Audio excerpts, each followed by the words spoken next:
Hey everybody, how are you? It's Sue Talks. It's Monday night.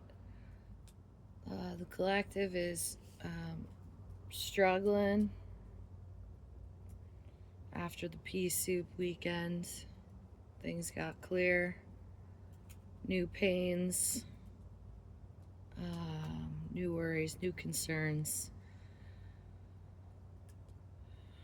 My buddy asked me, what are the prereqs for being a medical intuitive?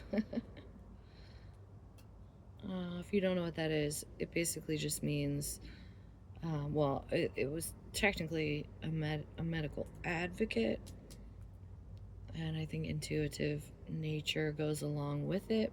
So, being an advocate in the medical field means your patient is your client, and that patient is not getting the help they need. So, you're there to mediate, request some more help. Be kind of like a doula, but I threw it out as an idea, like something I would like to do in my retirement is be a medical advocate, which would be, it'd be like a guardian, the guiding angels. You've seen companies, nursing companies that will come pick you up, take you to your appointment, but like it's so much more than that. It's definitely like now you have to go check in a hospital maybe you've never been in before. You need to have labs drawn, and you have really delicate skin, and you're just quiet, and you don't have anybody to advocate for you. And maybe that is just me with the Susie 2 Frankism, but because I love to have people's needs met, and I love for people to be inspired to approach their daily interactions with a bit more care and compassion for the dirge that is the human existence, and how hard it is, especially for the elderly. And as vulnerable are the young parents, and I've been through such a gamut. When I was 11 years old, I lost 20 pounds, 30 pounds, I don't know. And they were like, she's gonna die. And they didn't know what it was. So it was like MRIs, CAT scans, colonoscopies, upper bowel series, lower bowel series, take blood draws when she's feverish, blood draws when she's not, blood draws in the morning, blood draws in the evening. I was like 11. I was like, I don't know, my stomach hurts and I fucking feel sad all the time. And they're like, we'll just give her more antibiotics. So let's put her in a room without her parents. Let's ask her if her nurse mother feeds her weird tasting stuff. Trying to suss out whether or not I had Munchausen's by proxy, which is basically when a caregiver is poisoning you and you just don't realize it because they like the attention they get from having a sick child. Isn't that fun? Um, how many sexual partners have you had? I'm like, none. I'm like, I'm 11. Why are you asking me this? Like, come on. Like testing me for AIDS. Like, what the fuck, dude?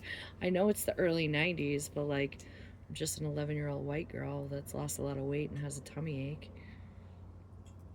And it took the better part of 2 decades to figure out that it wasn't just Crohn's disease. It was, you know, not living my truth, I guess.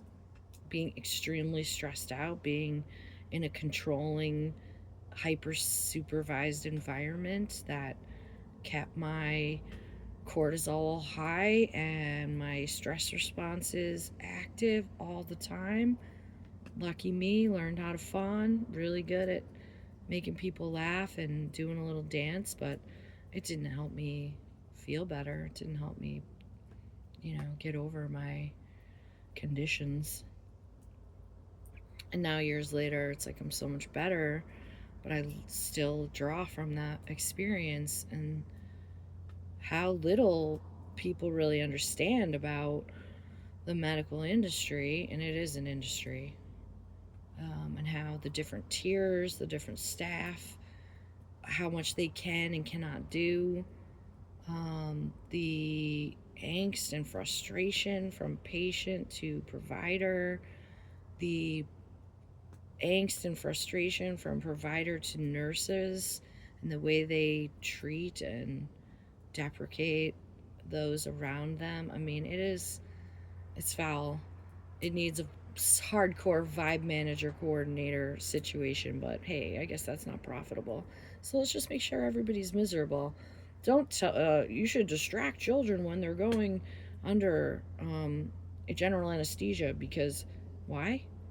So they don't know or know what to expect. And they teach kids how to have like aggressive wake ups or sobbing wake ups, so they're so out of control, or resuscitation, being brought back when your brain is dead. Like, you just gotta know. You gotta have somebody that's in your corner that is savvy enough to ask questions. Um, and I hope that for anybody that's going through stuff, and if you need someone to have your back, I take it seriously. Yuck, heavy. I hope you guys feel okay. I love you. It's hard. It's hard for all, but we're gonna get through this. And feed yourself, rest, come back better. All right, love you. Night.